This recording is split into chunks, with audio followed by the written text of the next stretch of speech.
he could have been pick 37 or pick 32 or whatever, and we had no interest in him whatsoever. And you go through 4 to 5 minutes with him as well. And I understand it's good for the kid. It's good for the kid, but no. From my point of view, 4.5 hours was too long. Having said that, I watched every bit of it, and I will give the AFL credit to actually get the thing done. And they did try and do full justice to everybody that did get drafted.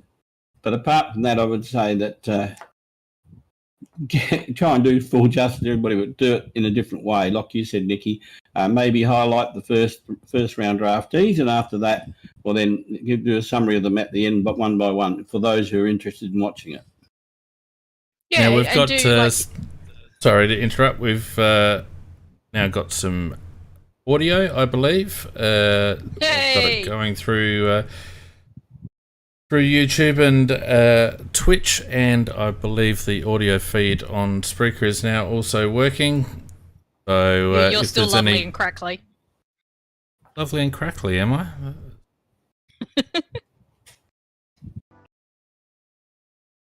It wouldn't be a CrowCast this year unless there was something wrong with it. Never mind. Let's continue. So you guys were talking about the length of the draft night. It was unbelievable. Well, yeah. No, it was ridiculous, Fane, and and we were saying that logically what you do the highlights of the first players taken in the first round. After that, you just go through pick by pick by pick, and then for those that are interested, I would then have a run through of every player that was taken in the draft and their highlights, etc. So, and that way, people would have had the option to watch the draft and just nick off when they wanted to, or they could sit there and watch the highlights, or record that part or whatever. You know, it was ridiculous to have a 4.5 hour thing. But as I said, I did give the AFL credit for putting the draft on and getting through it so that it did have some appearance of normality about it, but not far too long. And the thing was, you could actually see that the clubs had put the pick in that first round and was sitting back doing nothing, just like waiting for the pick to come in. But Fox Footy had to do their recap, and then often they were interviewing a previous kid from like the pick just before, and they had to wait for that interview to end. And as soon as they obviously got called to wind up the interview because it was like 30 seconds to go, and then all of a sudden, miraculously, the pick was in, but nobody pushed a button in the room because the button had already been pushed like at the start. So to me, that's farcical. When it's so obvious that is what is happening. And a lot of the times those interviews with the kids, I mean, yeah, it's great from whatever, but they're not really saying much. Oh, yeah, Marcus Bontempelli let me some jeans. Yeah. Don't care, really. I know you went number one, dude, but don't care. Well, it does say one thing about him. He might be a damn good footballer, but he hasn't got a very good memory. He didn't bother to remember to bring some trousers. Yeah, forgot to bring his clothes. Yeah, so he's not too smart. For those that were listening on Spreaker, I'm just setting that up again because I don't know what the hell happened there, but it was all crap apparently. So bear with me a minute. I'm sorry for this last minute crap, but as I said, Windows update every time. We had to have something go wrong. It wouldn't be a CrowCast without that. Yeah, and just while playing fiddling away there, Nikki. Yeah, because the other thing that gets me is they have these so-called draft experts and the Fox Footy one. Now, they put up this lovely graph, which was great, highlighting, whether they're above average or below average, etc., or whatever. But then they had Mick Abbott stand in front of it. So there was always one, which often it was a green, was the only thing that was green on the kid, and he's standing right in front of it. So you got no idea what this kid is actually elite in because he's standing in front of it. I kept trying to lean to the side going, oh, hang on, no, my TV's not 3D. It doesn't work that way. Yeah, on the right-hand side, Nikki. Oh, yeah, that was just ridiculous. So doing that, I did find it quite hilarious, though, that they were arbitrary. It was never the same thing. It was always something different, they were putting up on those things, which you can understand.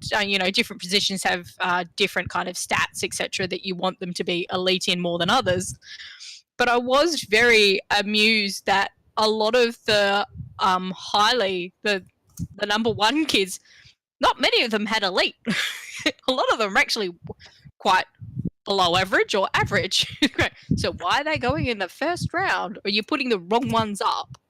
And the other thing is that it's so obvious that these experts get their information from the clubs as to who they're going to draft, and the clubs are lying to them. Yes, some of them do go and watch kids and make up their own things, but a lot of it comes out of who the clubs are going to pick, because that's the demand. And so when you get this kid that slides quite a bit and gets picked up later, this kid's a bargain. Well, obviously he's not, because the market actually, nobody wanted him up until that point. That's a very good point, Nikki. And as PJ Crow says in the chat, Cal Toomey did have an absolute stinker, because particularly when you're talking about at the top end, where normally he gets it really just about spot on, and you can understand to this particular type of draft without the Victorian playing this year, which made it a lot more difficult. Once you get, say, past about 15 or something like that, you can understand that he would go perhaps a little bit offbeat. But no, he was really offbeat right from the word go, and because North Melbourne threw a real spanner in the works with their take when it came to their first draft. That was the one that I think if he was in the know this year, he should have got, because that was left field, and if he had any intel at all from the clubs, then he would have been picking up on Will Phillips a little bit earlier. That kind of threw the cat amongst the pigeons, didn't it? That pick, and I must admit, I was surprised. Given who they've lost in this off season, and yes, they need players all over the ground, North Melbourne, but gee whiz, I was very surprised that they picked up Will Phillips with their second pick.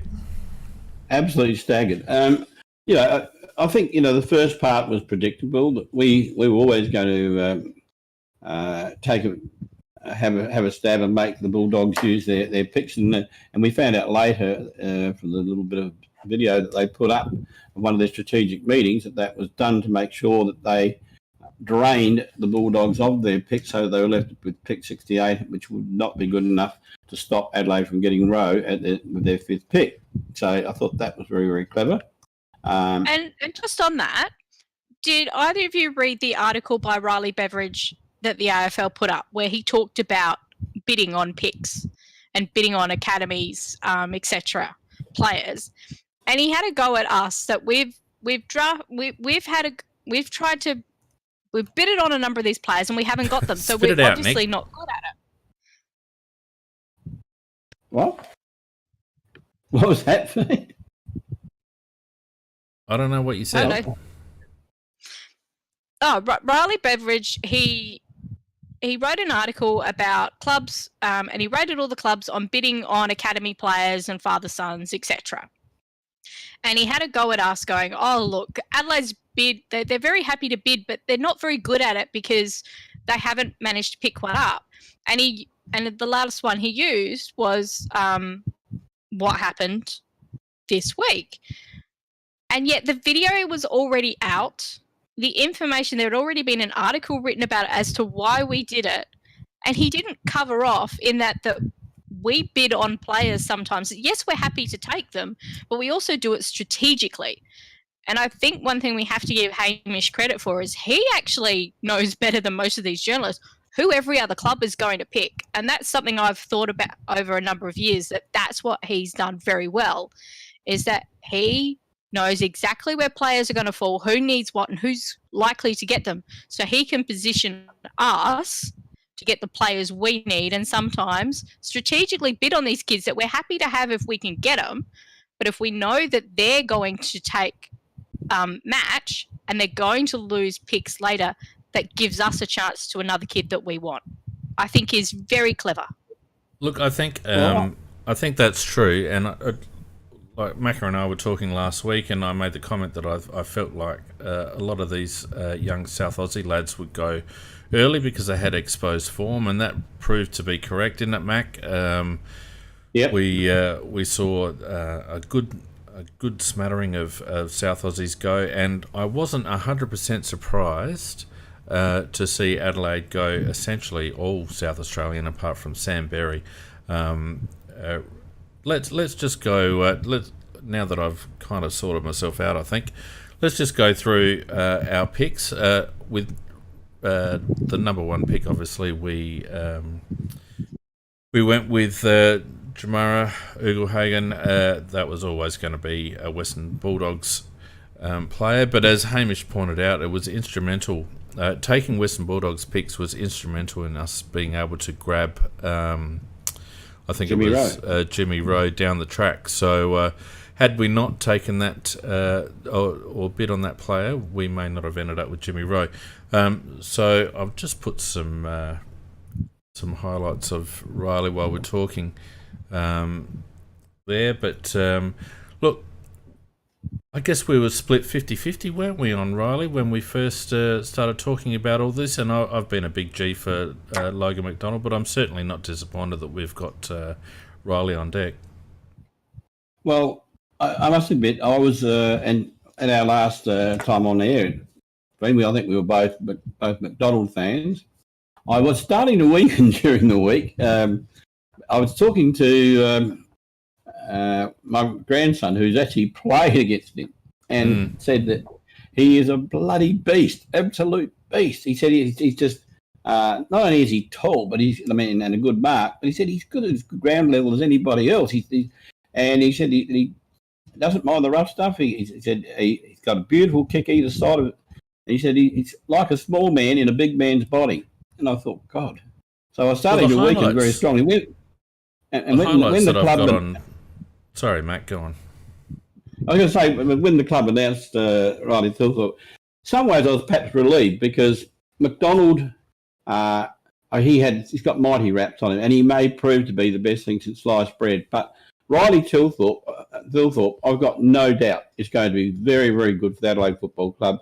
He's not away from home. He's in his own natural environment. I think he's got everything going for him, and we do need somebody around the goal square that can actually take an overhead mark, and he can take an overhead mark. So, amongst many other things, and he can be a ruck relief. He can be anything. So, I think the club got it right.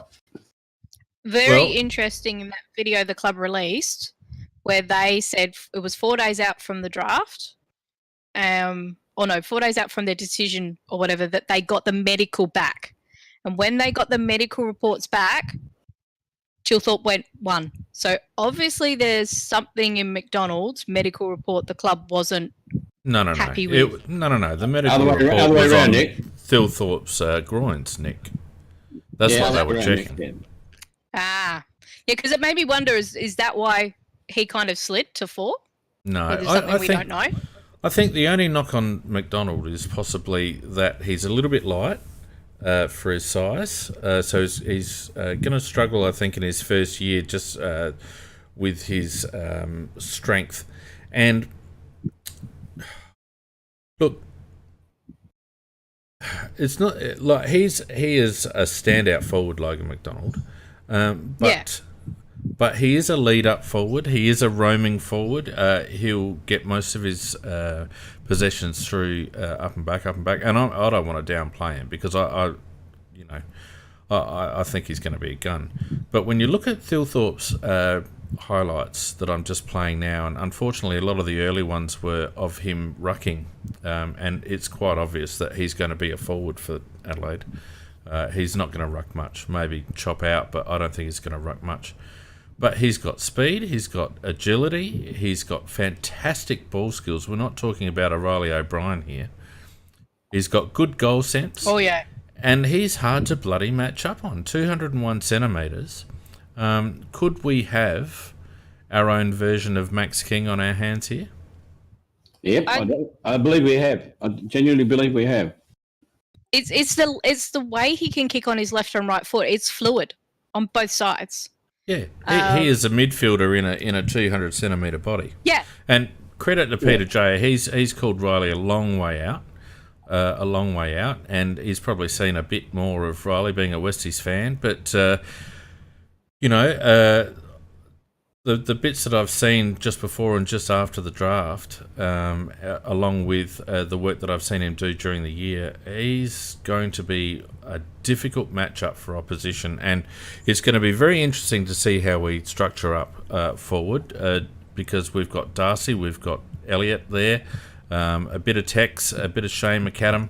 All of a sudden, with that sort of marking beast and a bloke that doesn't mind getting down and getting below his knees as well, it becomes a very difficult forward line to match up on, don't you think?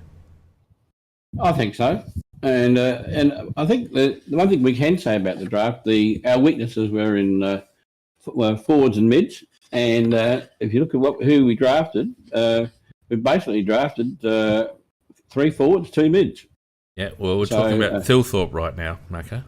Right, yeah, exactly. But he is the key piece of that, because he's the tall one. So, look, I think so. Mark. Yeah. So I'm very happy that the club took Riley. I think he's going to be a fantastic acquisition for us going forward, and it's going to be interesting, as I see, to see how the club uses him in the next 12 months and also for the rest of his career. Now, our second pick, who picked Luke Pedler? Anyone?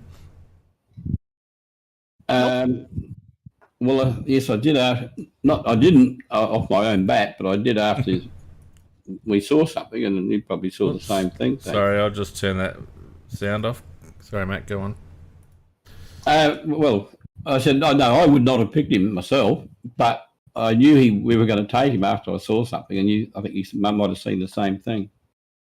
What was that? Well, I did see a little message, and that indicated that we were probably going to take Pedler. Where was that message? And I couldn't say, because I'd be betraying a confidence if I did that. Oh, right, okay. Okay. That's fine. Yeah. And I wouldn't do that. But it was left no doubt that they didn't want Pedler talked about, and because obviously they were going to take him. Yeah. Well, the thing about Pedler, and I have seen him play a little bit at PAC, although he's had a lot of injuries over the course of the last 12 months. But the thing about Pedler is he is as tough as they come. He's as tough as nails. And the comment that I heard mention, I think it might have been from Mick Godden actually, is if you've got queries over your team's toughness, then Luke Pedler's the bloke you want to have in your team, because he'll toughen everyone up and he'll make everyone feel comfortable. And he certainly looks a prospect. You know, he looks ready to go. He's a lefty. He's a lefty, isn't he? Left footer. I think he's a lefty. He's a natural left footer, but he can kick very well with his right foot to the point where you get confused whether he's left or right. So Nicky's actually got it right. He has got a very explosive pace out of stoppages, and he is a dual-sided player. And when you're just watching him play, you have to really wait till he's having a set shot for goal. Then you realise he's definitely a lefty. So because his right foot kicking around the ground is just as good as his left. So look, the club knows a lot more than we do, and they obviously had this boy penciled in there, and they got him, and I think he's going to be very good for it. So he's probably you'd regard him as the Crouch replacement plus, I would think. More pace than Crouch and a better kick. Yeah, that's what I'm getting at. That's where the plus came in. Yeah. To me, it looked like it was an upgrade. And one thing I noticed is that we went through, I think we have a couple of left footers, but they kick so well on their right, which often happens with a lot of left footers. But I noticed that we really went for dual-sided players quite a bit. And there was also a bit around the contested ball was quite a key in all of our picks. So I thought that was kind of interesting to see where we have an inkling that that's what Nick's likes, but see that come through in our picks. Yeah, I was going to say that. It looks like the key factors for the people that we picked up were skills, toughness, and desire. All the players that we picked seem to have those qualities. Luke Pedler in particular. Look, I'll make no secret of the fact that I was disappointed that we didn't pick up Caleb Poulter. I'm going to be very interested to see how Caleb Poulter goes with Collingwood. And I think Poulter could have quite easily gone at 9, to be honest. I don't know. 9 would definitely been too early for Poulter, in my opinion, Fina. Well, you could say the same about Luke Pedler, mate. I mean, we've had this discussion. Who cares about the pick? If it's the next one up and the next bloke that you want's in the frame, who cares what the pick is? You pick him. And that's 100% right. Yep. Clear that the club wanted Luke Pedler, and who's going to argue with blokes that have been watching these kids for 3 or 4 years now? I personally would have loved to have seen a little bit of Caleb Poulter on the outside, but I'm not disappointed that we picked Luke Pedler. Just in terms of order, though, Fane, was Poulter gone before we took Berry? Yes, because he went with Collingwood's picks before we had our next one. Yeah. Right.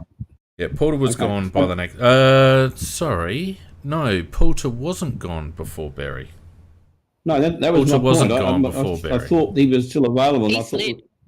And I thought we'd take him. But and I tell you what, I don't know if you saw the video when it was announced. Poulter was with his mates, and they had the video vision of it. His reaction when he was announced he was going to Collingwood, he looked like he'd been served up a plate full of shit. And not joking, he did not look happy at all. Well, there's a couple. I don't think Logan McDonald was too happy to go to the Swans either. No, there was anything but that joy there too. Yeah. Look, there was a couple, before we move on, there's a couple that we overlooked. Nathan O'Driscoll was another one that we overlooked. Tommy Powell was another one that we overlooked. And I think those players are going to be good players for their club. But there's a definite theme with the picks that we chose. Braden Cook being the next one, and I'll just run his highlights now while we're talking. Braden Cook, the next one, another one with skills and toughness, and a good inside-outside player, in my opinion. Will go a bit forward. So another one that I didn't expect, but one that I'm not disappointed that we picked up. Well, I was delighted that we took him. I looked at his highlights, and when you look at his background, the fact he's grown 10 centimetres during the year, he's rawish, but gee, you can see some untapped potential there. I really think he could be one of the steals of the draft and be a very, very good player. When you look at his highlights, as I said, he's raw. He's got a body that's been changing on him while he's playing, etc. But gee, I think he's going to be a good player. I really do. I think he's going to be a really good forward for us and cause a lot of trouble. Well, and he was one of those that the three Essendon picks they had, where Dodoro actually wrote 3 names up on the board. He picked the first 2. The third one was Cook, and he didn't take Cook, but he was obviously fairly highly rated. That he made it onto the board there. Yeah. Well, is he the one that we did a pick swap to get in front of someone? Yes, we did. Yeah. So another one that was pleased clearly that they did that because, as I said, I'm not sure. When I looked through a lot of highlights, and when you read the background of this kid, and you think, yep, I think he's going to be very good. Yeah. So PJ Crows in the chat says his nephew knows him and says he's a tough little bugger and he's annoying on field. Very good. I like that. I love those players. All right. So the next one we took was Sam Berry, and definitely left field from my point of view. I'd seen nothing of Sam, but again, when you look at his highlights. He looks exactly the type of player that Matty Nicks likes. He attacks the ball hard. Doesn't take a backward step. He's got good skills. Well, he's a tackling machine, Fiend. In one of the games last year, he'd had 18 tackles in the one game. Yep. Against the Geelong Falcons. Yep, and when you watch the video or the vision of when he actually tackles them, by God, he is a hard tackler. He's not going outside the law, but he's making sure that they feel the tackle. I like him. I think he'll be good. Yeah, so it's certainly not one that we really spoke about. And we've really loaded up on these. We've loaded up on these forward mids. So Nick's is obviously looking for a bit of flexibility, but it seems to me that as long as they've got a bit of pace and a bit of skill and a bit of desire, we'll turn them into players in whatever position. So I think he's more looking at particular qualities rather than particular positional style, you know what I mean? Yep. The last one, of course, was James Rowe, and who saw this coming? Corey Durden, your boy, went the pick before, unfortunately. Would have been interesting to see if they'd taken Durden had he still been there. But it seemed to me the indication was that they were into James Rowe all the way along. Well, unfortunately, I knew that we weren't going to get Corey Durden because I knew that because of contacts, I just knew that Carlton had been over and spoken to Durden and told him they were going to take him. So he was quite happy with that. His preference was to stay in Adelaide, but his preference is to get onto a list. And, I think most of the kids just want to get on a list, wouldn't they? Yeah, but he is that type of player that some players say, I was happy to go anywhere. They're not really, but he is. He just wants to be an AFL footballer. That's why I wanted him so much, because I know the kid, I know how he can play. But, Carlton have had him on their radar, and as I said, they even flew over here after the restrictions came up and chatted to him. Let's talk about Jimmy Rowe, because he's the one that we took. He's a mature player, and he's a good player. I've watched him play SANFL, and it'll be interesting to see how he comes on, Mac. I think I've got every hope in him. I mean, the kid, if you look at his track record, I'll start with this thing, though. He doesn't really look like a footballer. I don't know whether Did his dad? No, he didn't. But the genes are strong. But put it this way, he's a very good footballer. Don't get me wrong. When you just look at him on the football field, you think he doesn't look like a footballer. But geez, he's got a very good brain, and he's very dangerous around the goals. I really think that he should probably get an opportunity right from the word go, because there's going to be that vacancy there in the forward pocket, and I think that he's probably going to go right. As long as he does all the pre-season properly, etc., he could get a chance right from the word go.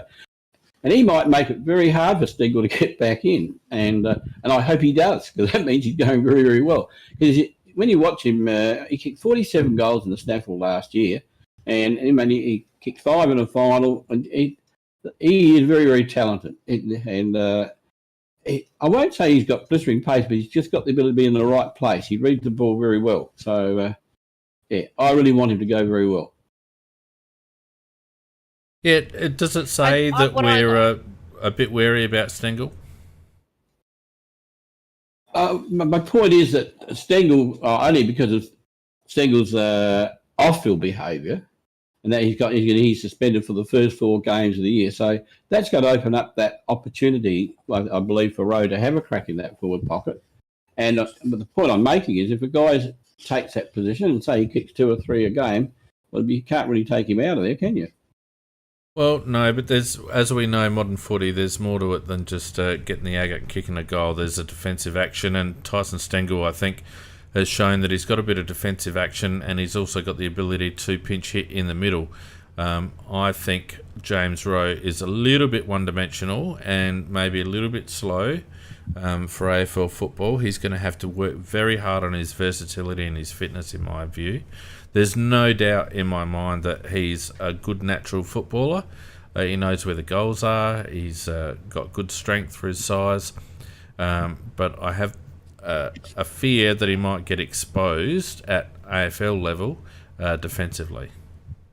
Well, he has got two strings to his bow. He played as a mid when he was, I think he was under 17's grand final, when he was a losing grand final, when he was best on ground. I think he had some 37 touches or something like that as a mid. So get him up to AFL fitness, and he may be able to take little stints there as well. Which will not make them one-dimensional. But, it's all up to the individual and how hard they work and how well they can present themselves. Yeah. And I think if you actually look at what's happened to him, that he didn't get picked up in the state team, and the way that he's just worked and worked and worked to get him to the level of what he's been able to do in the SNFL this year, Fane, I think that's another little tick. So whilst you said, yes, he's got to do that work and everything else, he's proven he's not afraid to do it. He wants to succeed. And I think he will give himself every chance to do so.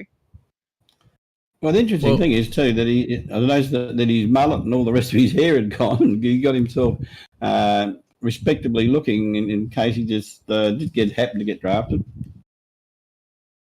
And already told his dad off that it's my club now. You're not allowed to say bad things about us. Well, I feel sorry for the lad. Imagine having Rowie as a bloody old man with all that carry on. I like it. He's very quiet. You only like him because he bloody. Very much the complete opposite. You only like Rowie because he He's sends an you to the Eagles. bloody sends you to the restaurant every week. Well, not every week. I got one a couple of weeks ago, $150. No, he does. Look, he does seem to like my calls. He does seem to give me the voucher, so he's a good bloke. So they were our main picks. There was a little bit of chatter about us not taking Ball Ace in the main draft, but we must have been confident that, or we may have done a little nudge, nudge, wink, wink with Port Adelaide. We didn't bid on Lockie Jones. No doubt. No doubt we had. They didn't have a sniff at Ball Ace, and as a result, he slipped through, and we picked him up as a Cat B, along with Tarek Newchurch. In order to get Rowe, that was the trade we did with Port as well. Yes, it was. So we did a little bit of dealing going on. Yeah, no doubt about it. No doubt about it. And good on them. Picking up those two lads as Cat B rookies is a very good deal. It means that we've pretty much filled out our list now. I think we're absolutely full, aren't we, Mac, I think? Yeah, Chocker's at 44. We got 36 on the main list, 6 on the rookie list, and 2 category Bs. 2 Cat which is Bs. the maximum. Yeah. That's the maximum you can have, and the only way you can have it, 44 players, is on that structure. Yep. Now, So you've missed our biggest win. A Haitley. Yeah. Well, that was because we haven't gone there yet, Nick. So Okay, I sorry. just said that's the main draft, and then we got the rookie draft, and then of course we've got 2 additional people coming in. Mitch Hinge, of course, from Brisbane, who was just at the back of the queue in that midfield, and of course Jackson Haitley, who many of us wished the Crows took in the draft in 2018. 2018 was it? I think 2018. Yeah, 2018. Yep. But we let GWS develop him, and now we're taking on a ready-made midfielder with a point of difference, Jackson Haitley. I'm really, really, really looking forward to seeing how Jackson goes. And all of a sudden, our midfield looks young, but it certainly looks dynamic, doesn't it? It does. It looks like it's got a lot of promise, whereas before it was starting to look a little bit empty. So Same, yeah, wasn't it? And I think Haitley's a totally different type of player to the type of players we've had there before. And the other boys, Pedler and Berry, they reckon that Berry's ready to go. He right from day one. That's presuming his form is good enough in the pre-season, but he is locked and ready to go. Pedler will eventually come in there as well. We've got young Schoenfeld. So whatever his name is, I've forgotten. But Schoenberg. Harry. Yep. Yeah, and Harry. Yeah, we'll just call him that. So we've got lots of options in there, now, different types of options. Along with the ones we've already got in Sloan and Matty Crouch, and Lairdy, who became a midfielder last year. So there are a lot of options in it, which is good. Yeah, we didn't get speed. None of the players that we picked up are slow as such, but we didn't get any lightning pace on the outside, which I was a little bit disappointed about. But we all know that the 21 draft is full of midfield talent, and we'll probably have a bit of overflow from this year as well. So I guess you take the best of what you've got in the current crop, and Matty Nix, obviously, as I mentioned before, wanted some toughness, and he wanted. I think there's a couple of standout leaders in that group. Luke Pedler, in particular, I think is a standout leader of the future. And he's the thing I like about Pedler and the little bit of feedback I've got from PAC contacts and whatnot is that he's very much, even though he is well spoken, etc., he's very much a lead by example type. He'll just lead by getting the pill and hitting a few bodies and going in hard and making the players around him stand a little bit taller. So I really like that. Yeah, and that's something we've been missing. There's no doubt about that. And one thing I will congratulate the club. I mean, it really did concentrate on where our weaknesses were, and our weaknesses have always been the inability to score enough goals. And we've got, as I say, 3 forwards picked, and also the midfield. We've got two midfielders there. Sorry, it's 3 because you got Haitley as well, Jackson, yep. Jackson Haitley, and the other bloke, one went from Brisbane, Mitch Hinch. Yes. And he's what, a half forward mid, or what is he, Fiend? Is he? Well, he was definitely in the midfield mix, in the midfield group at Brisbane. That's where he played his junior footy predominantly, as far as I'm aware, from what I've seen. But I guess as with most midfield, I think he plays reasonably tall for his height. So he could probably pinch hit forward, but I think he'd be looking at a midfield role if he came on. Well, what we're looking at is a lot more options than we've had for a long, long time. So, and some of them will take time to develop, and it might be that next year we suffer a bit of pain while it's all happening. And that's fine. We went through a lot of pain this year, particularly before the last 5 games of the year.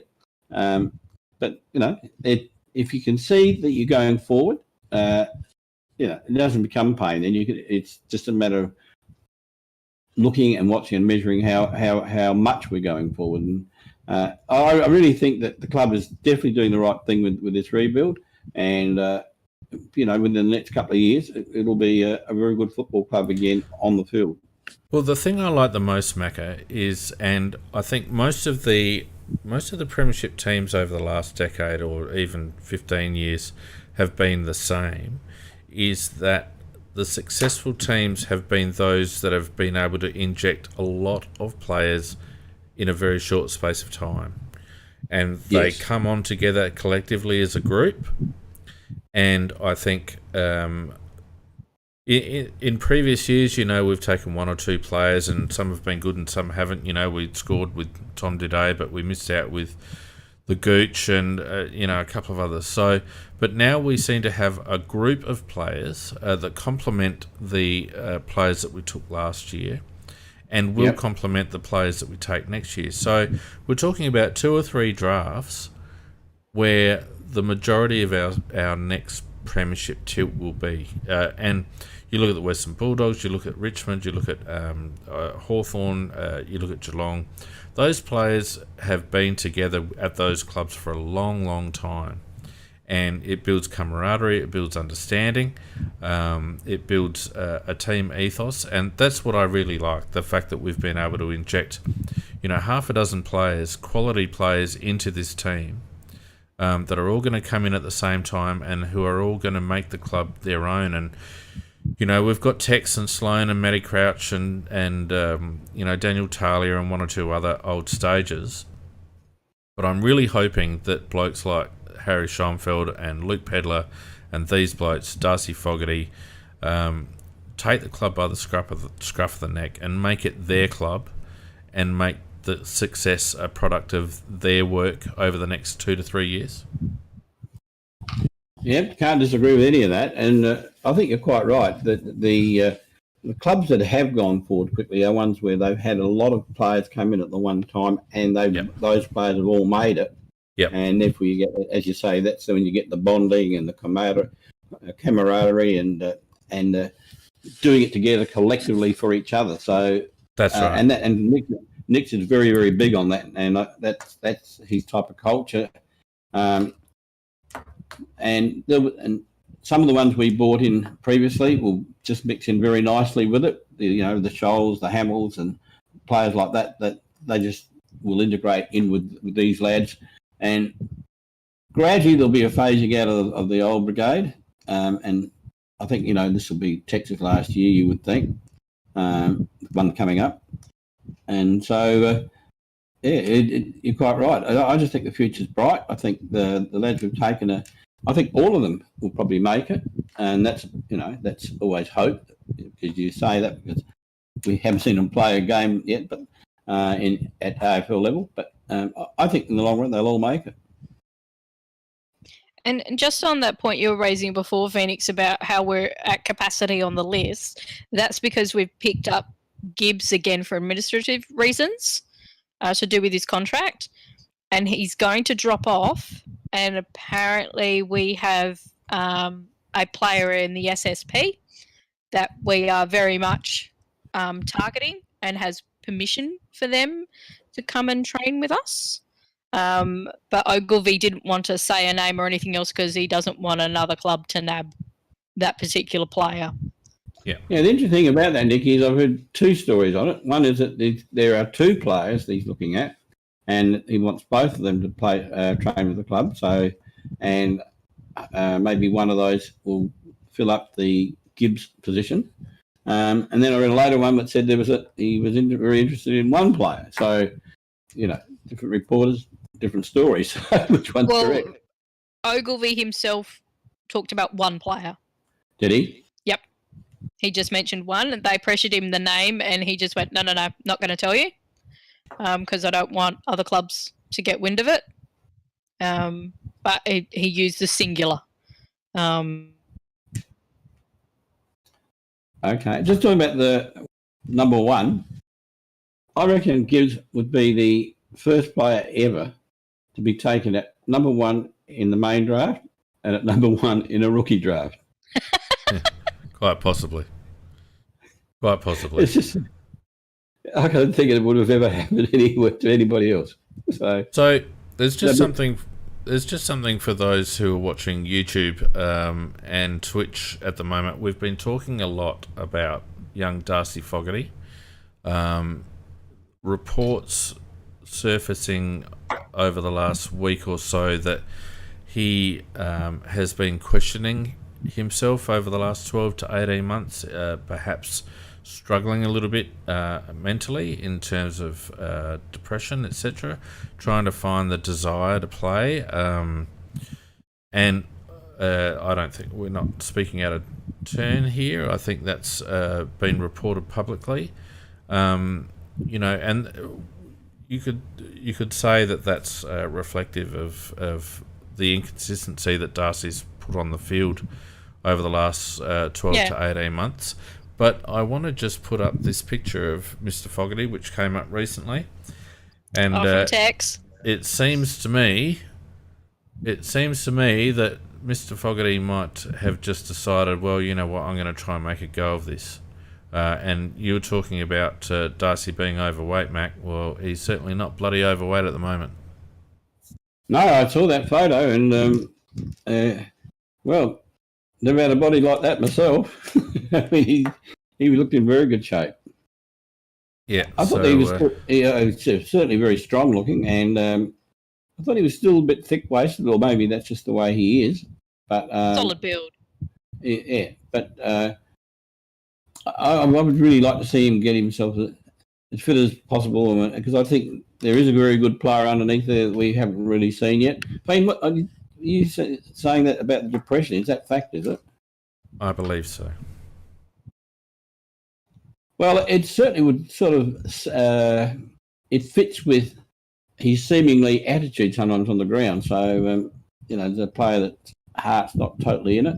I don't know whether it's his heart. I mean, depression's an interesting thing because it doesn't mean that his heart's not in it. Depression can be draining mentally. It can sap your energy, sap your confidence. I personally, concentration as well. And I don't want to make a big fuss about that because I think that's a personal matter that Darcy's obviously working through. It's been reported that he's seen, he's working with the club and some professionals to try and work that out. I think the club, and I've been banging on about this all year, I think the club need to go very hard on Tex Walker and say, look, mate, you're done. We're playing Darcy Fogarty, and you're the break glass option. I would be very disappointed if Tex Walker played more than half a dozen games in 2021 because we need to show confidence in this kid. We need to give him the keys. We need to say, Darcy, this is your forward line.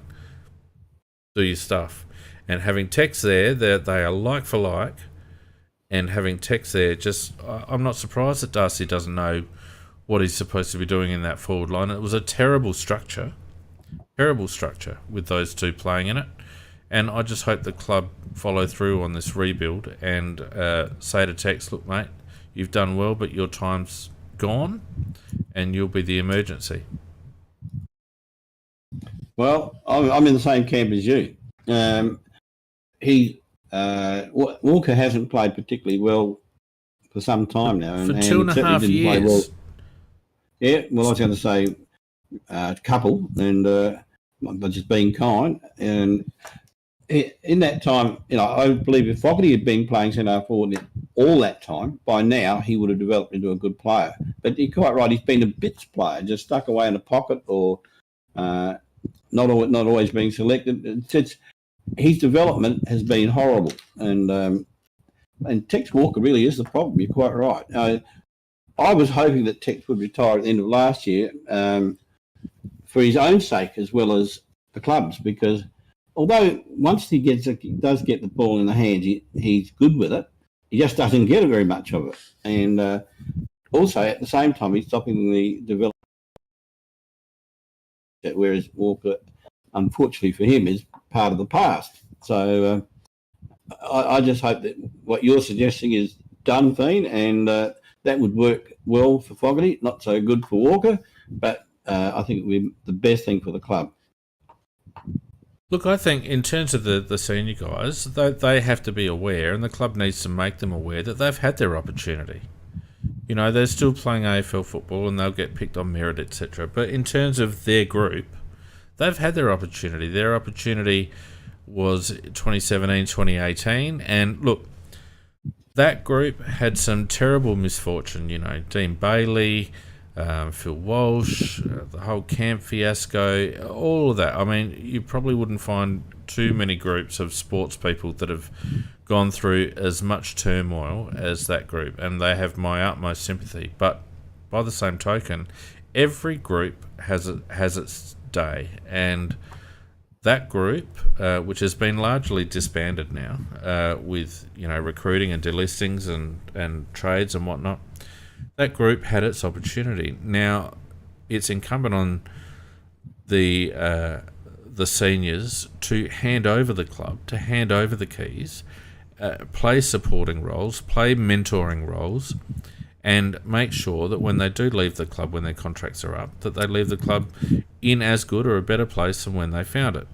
So blokes like Rory Sloane, blokes like Daniel Talia, Tex Walker, they need to swallow their pride and their ego. And I'm not saying that they won't. I'm just saying from an external perspective, they need to swallow their pride and their ego, and they need to get in around these new kids and teach them how to play AFL football. Well, I think it's a little bit of a test for Nix, isn't it? Because it's in his hands. Walker is a footballer, and footballers, what they really want to do is play. So, and I can understand Tex wanting to play. And while it's not necessarily good for the club, players don't necessarily see that themselves when they're the person that is not good for the club. So it really is back to the coaching staff to do that. We all have our opinions of ourselves. Mac, I went out and played Masters footy a couple of years ago and lasted 2.5 quarters. In my head, I could certainly play, but physically, talked to my Achilles, and they told me very quickly that was not going to happen. And it's the same with these senior AFL players. Sloaney's lost a yard. Tex certainly struggles with his knee, with his agility. He struggles with his shoulders. Daniel Talia is probably still going, but he struggles to get up and probably needs to be managed this season. We have a lot of kids coming through that need game time. Mackesy, Worrell, Schoenberg, Darcy Fogarty, Geordie Butts, all these lads, they need game time. They cannot be eased in. They need to be the front line, and it's up to the senior blokes to be senior blokes of the club. And PJ Crowe throws in for good measure about Lynch is near the end as well. So he's probably only got. Tommy Lynch is Tommy Lynch is an interesting one. He's still 30, and we spoke about this last week, didn't we, Mac? That it's probably just as much about Lynch's role than anything else. He's been the up and back link guy, and he will need to reinvent himself in Nix's forward line, and it will look different. We're completely, if we decide to play the Bergen and Torpedo in the same forward line, it's a completely different look. It's a completely different dynamic to what we've had in the past, and I think Tommy Lynch still has a role to play, but it'll be whether he can adapt to whatever that role is. I could see him maybe playing more on a wing than half forward. I think we saw that towards the back end of the season. We did. He was pretty much exclusively a wingman. Yeah. And PJ points out mainly in the back half. Yeah, PJ points out Lynch's disposal is poor. Lynch's disposal was actually really good, but if you watch Tommy over the journey, his opinion of himself and his skills is pretty high, and so he will try and pull off kicks that he's not able to do, and a lot of his kicking into the mark is because his body is travelling backwards while he's trying to kick the ball forwards. He doesn't actually get off the mark quickly enough, which means that his momentum is still in reverse, and that's a recipe for disaster. If someone actually got hold of him and said, "Tom, you've got to get off the mark quicker," Tex Walker does the same thing. They don't get off the mark quickly enough, and so their momentum is going in the wrong direction when they're trying to pull off these little worm burner passes. Probably too late for Tommy Lynch to have that trained out of him, but it'll be interesting to see how they use these blokes, because I think we're all excited, and I wouldn't be surprised if the coaching group are excited to see what this new group of players can come up with. Well, that's true. Somebody mentioned about Worrell. I'd like to see him in the forward line, and I suppose we can, not too early to talk about Worrell, Pete. In terms of the little indiscretion, I was going to leave that till later. Okay. Yeah, we don't have to spend too much time on that. Well, no, I thought it was a nothing really, but because big Crows get paid up pretty big. Yeah. It was interesting that a couple of media pundits tried to attack the Crows during the week for picking all South Aussie boys. You're damned if you do, you're damned if you don't. But the same blokes that went on the attack, Kane Corns and that, are also the blokes that freely admit they don't actually watch draftees terribly much, so they'd have no bloody clue. So it was just a bit of nothing there from the usual suspects. I think I'm actually extremely pleased that the club went with exposed talent. I would have been happy with WA boys or South Australian boys. I just think that a lot of people underestimate how far back these Victorian lads will be in terms of their fitness and development by missing 12 months of football. You imagine, Mac, you're an 18-year-old kid and you miss a year of football and then you hit an AFL list. How do you reckon you're going to go? Yeah, it's going to take you basically all year to get anywhere near it. Yep, absolutely. So, and that's why I was surprised that North Melbourne took Will Phillips at 2. Because Will Phillips, as good a player as he is, he won't be ready. None of these Vic boys are going to be ready. It doesn't matter how naturally fit they are. It doesn't matter how much work they've been putting in. They will not be ready. And North need ready-made players. And it pisses me off because they're obviously tanking for number 1 pick next year. And there's a couple of lads that I wouldn't mind at the top end of next year's draft. Yeah, exactly.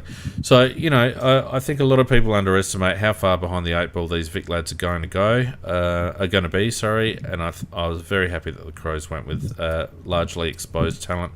It just happened to be South Australian talent. It could have just as easily have been WA talent. Yeah, you just faded off a bit there, Frank. Right, okay. All good now? Yeah. Better. Just on North, I actually think they will have to pull their finger out and do decently because they've got a problem with such a small supporter base and such a small revenue coming in. I don't think that's so they're a problem going to actually have to, I think, actually win a bit more than what they might want to tank, but I think they've got an issue regarding their monetary finances and they'll be told to pull their finger out and actually get better performances. No. The AFL will prop them up. The AFL's boys... The AFL wants to get rid of them. No, the AFL got their boy in there now, David Noble. They love Mr. Noble. He went up there and patched up Brisbane. And now... and look, good luck to David Noble too, by the way. I mean, I know blokes that played under him in the SANFL and they thought he was an excellent coach. So he gets his opportunity, and I think he'll do the best he can with North Melbourne. But they're a pig of a club. But I don't think the AFL will care. I think the AFL will prop them up until they're back on their feet. No, they're profitable at the moment, Frank. They made a profit for the year, and they haven't got any debt. Yeah, well, they might not have any debt, but they've also got no supporters, Mac. No, that is the real problem for the AFL. They're not that they, as you say, then they don't attract much interest, and therefore that affects the telecasters, etc. And therefore, same thing with the number of sponsors they've got. But the problem that's what I was getting at. The problem they've got is that really, I think the competition's got too many teams, and I think that there's too many parasite teams in the competition. You're not going to change it, mate. Not going to change. No, they're not going. I know. Not even worth talking about because it's not going to change. You and I both know it should be a 12 to 14 team comp. They could cull 4 Victorian clubs tomorrow, and it wouldn't make a speck of difference to anyone except the supporters of those clubs. But it's never going to happen. Correct. Absolutely correct, but it should. Yeah. Of course it should, but it won't, so there's no point talking about it. Look, I just wanted to round up the draft discussion with an overall rating, Mac. What do you give us out of 10 for our performance over the trade period and draft period overall?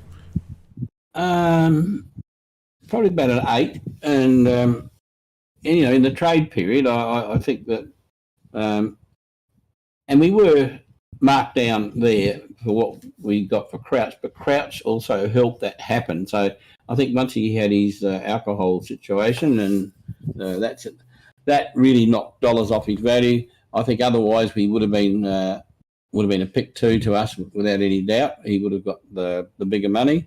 So it's probably unfair to take that off them.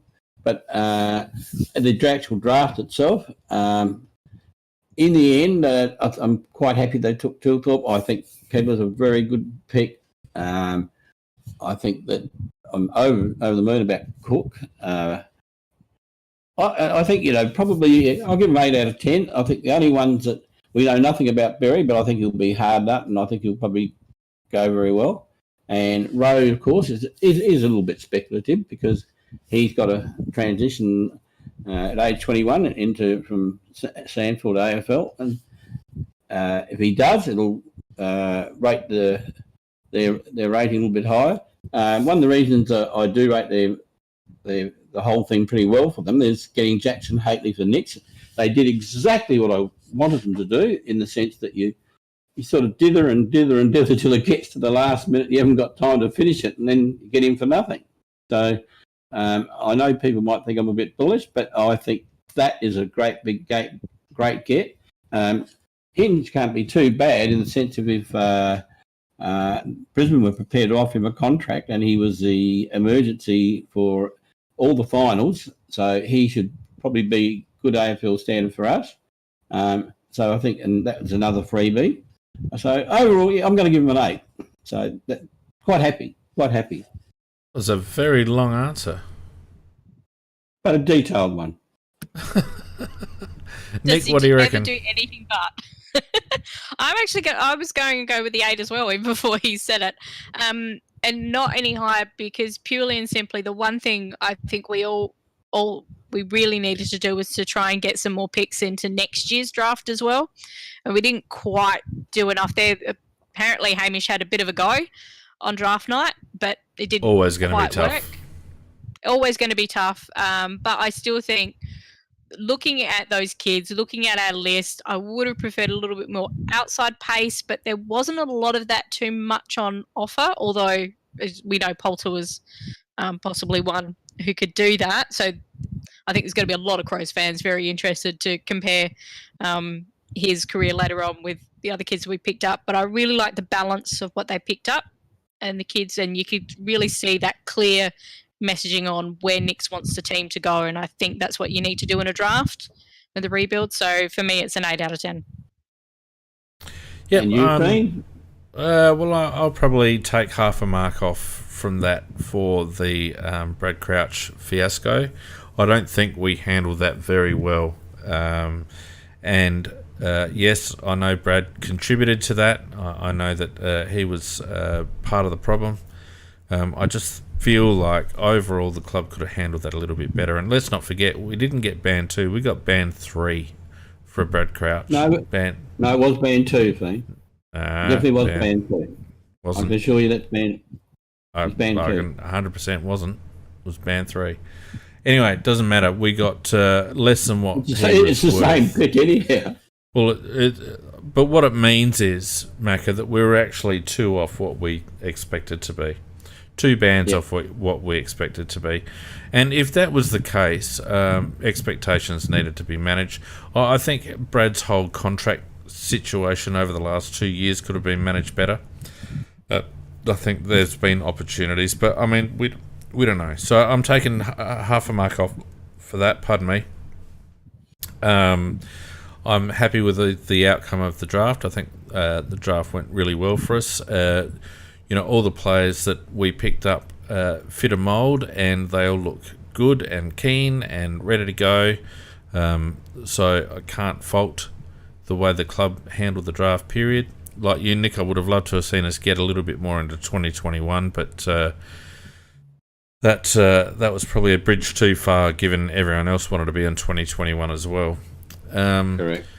So 7.5 out of 10 for me, which probably the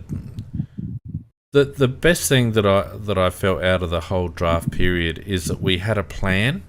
In the past, I've lamented with you, Nick, and Macca and Peter J, that there didn't seem to be a lot of a plan. But this year it seems to be a plan. There's a particular type of player that we've gone for, a particular attitude that we've gone for, and I like that. So, whether the plan passes or fails is another story, but I think you're far more likely to succeed if you have a plan, and it looks to me that Matthew Nicks has a plan, has a type of player, has a game style that he wants to play, and he recruited accordingly. So 7.5 out of 10 for me. And the other thing you talk about Nicks, he having a plan, he's also got an appropriate coaching structure this year as well. So it's hard to have a plan when you haven't got much support to make it happen. So absolutely, I think Nixie has worked with his new assistants, and they've got a locked in plan how they're going to play and how they want to play, and they've drafted accordingly. So I think you're right on the money there, Fiend. Yep. James Rowley, Scotty Burns, Nathan Van Berlo coming in, Scotty Thompson taking over the ladies. We had a couple of losses, some better than others, but I think overall I reckon our coaching box actually looks the strongest it's been for maybe 5 years. Since Bales was sitting in since Bales was in the coaching box, I don't think we've had a better coaching box than what we've assembled now. So and when we had Teague and Podge, they were very good assistants. Yep. So everything's in place. The club seem a little bit calmer. We've had the transition of Rob Chapman over to John Olsen, and let's leave aside individuals. It's good to have a little bit of a fresh air in that seat. The club seems a little bit more intact. They've ridden out the COVID-19 year from hell. And yes, we did finish bottom, but we finished bottom with a little bit of hope, and the draft certainly has given us a little bit more hope that we won't spend more than a couple of years down the bottom end of the table. So very good overall. Now look, guys, this is our last podcast for 2020. I bet you when we started this season, you guys, we didn't think that we'd be experiencing the season that we've experienced, did you? Not a chance in hell. Actually, that was just when the season did start, game one. That was just the start of COVID, the very early days of COVID, and I don't think any of us ever thought it was going to end up the way it did. Not so much in Australia. In Australia, we've taken the precautions early and the lockdowns early, etc. But if you look at the rest of the world and the state the rest of the world's in, you have to say it's a bloody miracle that we actually had a football season at all. I thank our politicians. We normally curse them and swear them and say they do stupid things, and perhaps they do. But through, I believe, their actions, the AFL working with them hand in glove, and as a result of that, we managed to have a footy season. And I think the AFL has actually had to be thinking it and put in some improvisation for a change. And I never would have thought anything like that would have happened. And once it stopped, I really wondered whether we ever would have a football season. And but I do remember spouting right from the word go when Melbourne was still okay.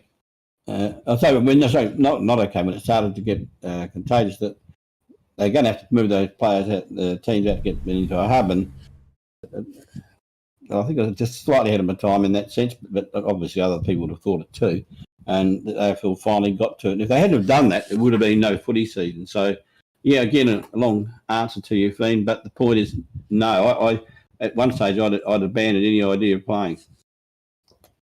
Nick?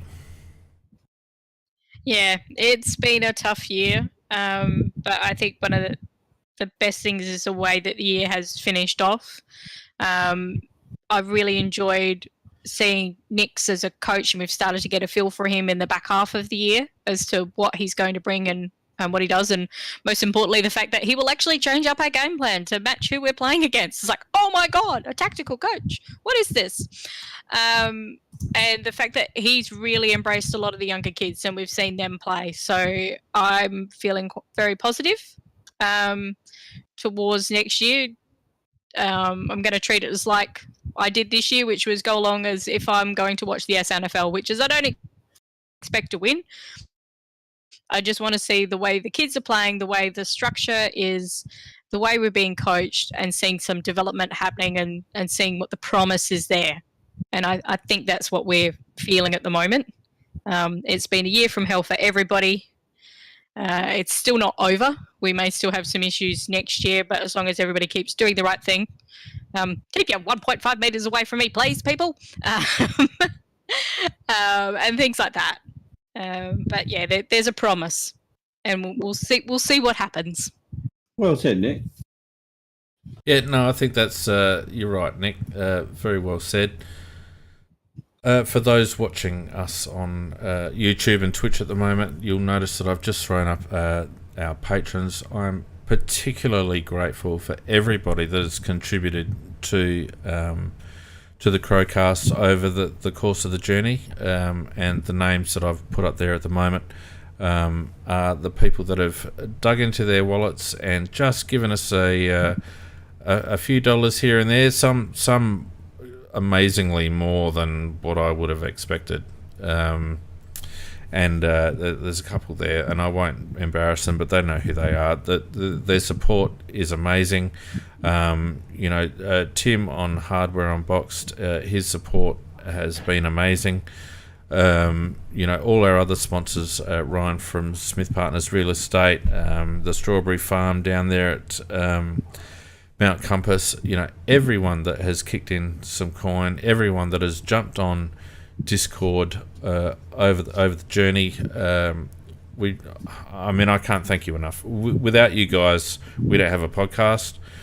We're branching out into YouTube a little bit more now, and without your support, that sort of stuff just doesn't happen. So I just personally want to thank everybody that has kicked in, everyone that has spared $1 or $2 to help make CrowCast an ongoing success, and it has been. And same to you, Macca and Nick. Without you guys, the podcast just doesn't exist. So thank you very much. No, probably shorter, but no, I love doing it, and I love talking about the Crows, and I think that it's a very good podcast you put on, Fiend, and otherwise we wouldn't have the supporters that we do have. So, and same with Nikki. Love having Nikki there too, because well, you're different, Nick, and sometimes you come from left field, and sometimes it's absolute shit, and other times Same. and other times you're absolutely spot on, and I love it. So well done. No, look, I am just absolutely amazed that we have the supporters that we do have, that they listen to the three of us ramble, argue, talk over the top of each other, forget stuff. I cannot thank everybody enough that they actually are interested in listening to our opinions. It's like, what the hell, guys? And they put up with our technical bloody shit all the time, and they rack up every week. They follow us on Twitter and Facebook, and it's been great. The numbers are small on YouTube still, but we've grown by about 400%, 500% on YouTube this year through no real effort. So the guys that are watching us on YouTube, I've got tons of plans that I won't go into now for next season. But there'll always be a weekend wrap on a Sunday night.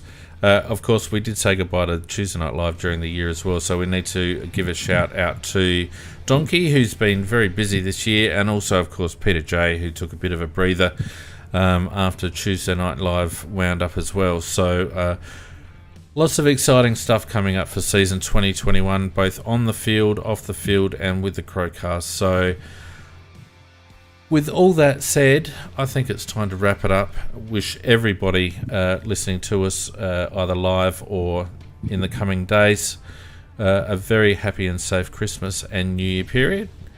And we will be back early in 2021 to do it all again. We will indeed. Earlier too. The AFLW is starting earlier, so we'll be back. Yeah. We'll be back. All right, guys. Thanks, everyone on Discord. Thanks, everyone on YouTube and Twitch. We will see you next year, and take care. Good night. Night all. Happy holidays, and stay safe. Yep.